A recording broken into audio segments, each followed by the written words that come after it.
Thank you very much. Thank you.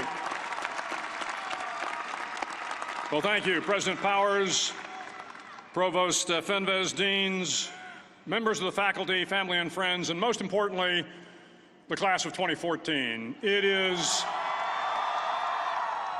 indeed an honor for me to be here tonight. It's been almost 37 years to the day that I graduated from UT. I remember a lot of things about that day. I remember I had a throbbing headache from a party the night before.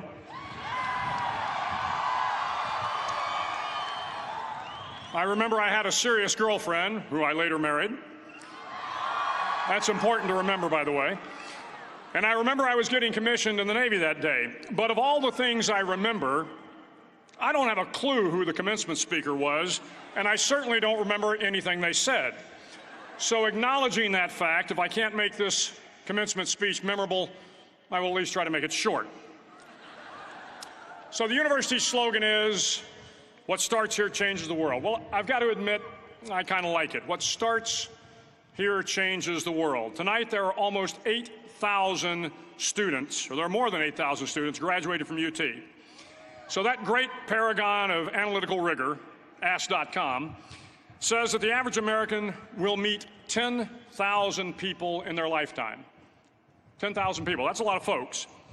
But if every one of you changed the lives of just 10 people, and each one of those people changed the lives of another 10 people, and another 10, then in 5 generations, 125 years, the class of 2014 will have changed the lives of 800 million people. 800 million people. Think about it. Over twice the population of the United States. Go one more generation, and you can change the entire population of the world, 8 billion people. If you think it's hard to change the lives of 10 people, change their lives forever, you're wrong. I saw it happen every day in Iraq and Afghanistan. A young Army officer makes a decision to go left instead of right down a road in Baghdad, and the 10 soldiers with him are saved from a close-in ambush. In Kandahar province, Afghanistan, a non-commissioned officer from the female engagement team senses that something isn't right and directs the infantry platoon away from a 500-pound IED, saving the lives of a dozen soldiers. But if you think about it, not only were those soldiers saved by the decisions of one person, but their children were saved, and their children's children. Generations were saved by one decision, one person. But changing the world can happen anywhere, and anyone can do it. So what starts here can indeed change the world. But the question is, what will the world look like after you change it? Well, I'm confident that it will look much, much better. But if you'll humor this old sailor for just a moment, I have a few suggestions that may help you on your way to a better world. And while these lessons were learned during my time in the military, I can assure you that it matters not whether you ever served a day in uniform.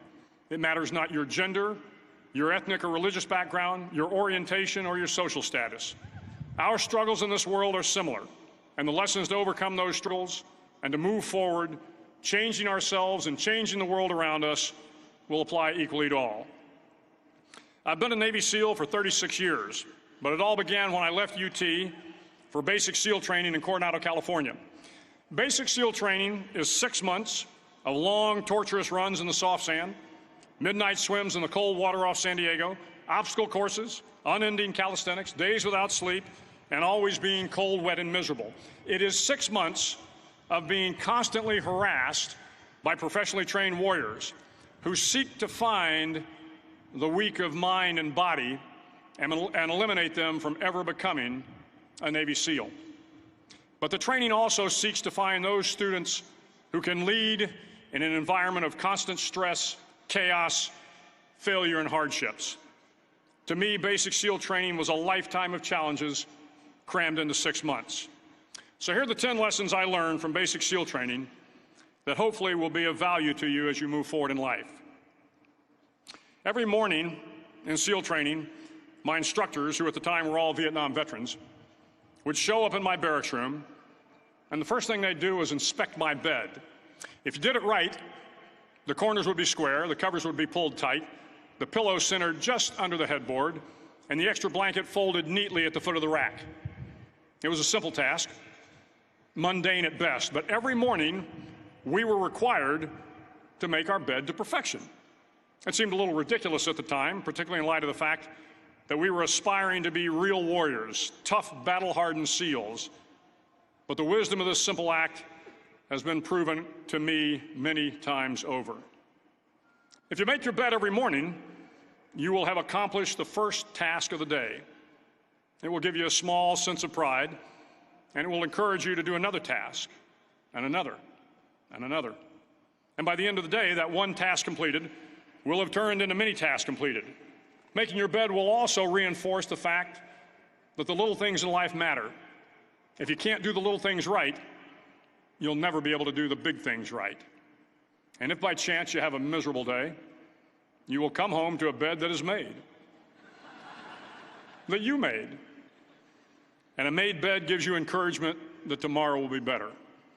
So if you want to change the world, start off by making your bed.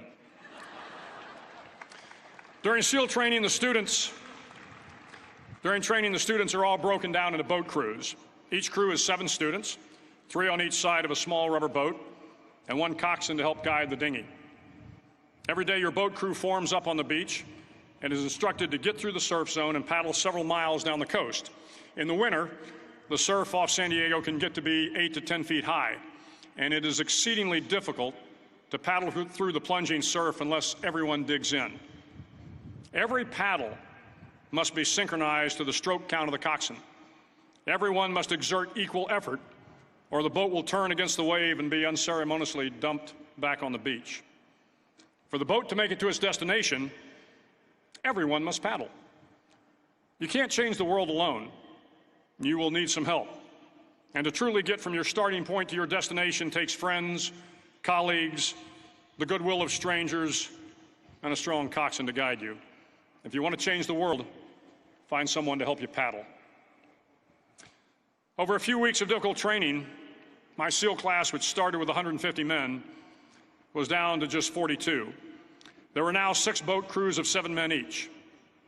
I was in the boat with the tall guys, but the best boat crew we had was made up of the little guys, the Munchkin crew, we called them. No one was over 5'5".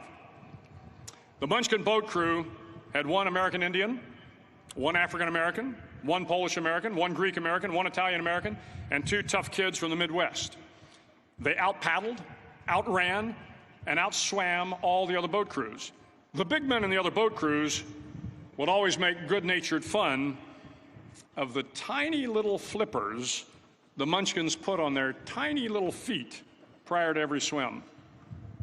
But somehow these little guys from every corner of the nation and the world always had the last laugh, swimming faster than everyone and reaching the shore long before the rest of us. SEAL training was a great equalizer. Nothing mattered but your will to succeed, not your color, not your ethnic background, not your education, not your social status. If you want to change the world, measure a person by the size of their heart, not by the size of their flippers. Several times a week, the instructors would line up the class and do a uniform inspection. It was exceptionally thorough. Your hat had to be perfectly starched, your uniform immaculately pressed, your belt buckle shiny and void of any smudges. But it seemed that no matter how much effort you put into starching your hat or pressing your uniform or polishing your belt buckle, it just wasn't good enough. The instructors would find something wrong. For failing the uniform inspection, the student had to run, fully clothed, into the surf zone, then wet from head to toe, roll around on the beach until every part of your body was covered with sand. The effect was known as a sugar cookie. You stayed in the uniform the rest of the day, cold, wet, and sandy. There were many a student who just couldn't accept the fact that all their efforts were in vain, that no matter how hard they tried to get the uniform right, it went unappreciated. Those students didn't make it through training. Those students didn't understand the purpose of the drill. You were never going to succeed. You were never going to have a perfect uniform. The instructors weren't going to allow it. Sometimes, no matter how well you prepare or how well you perform, you still end up as a sugar cookie. It's just the way life is sometimes. If you want to change the world, get over being a sugar cookie and keep moving forward.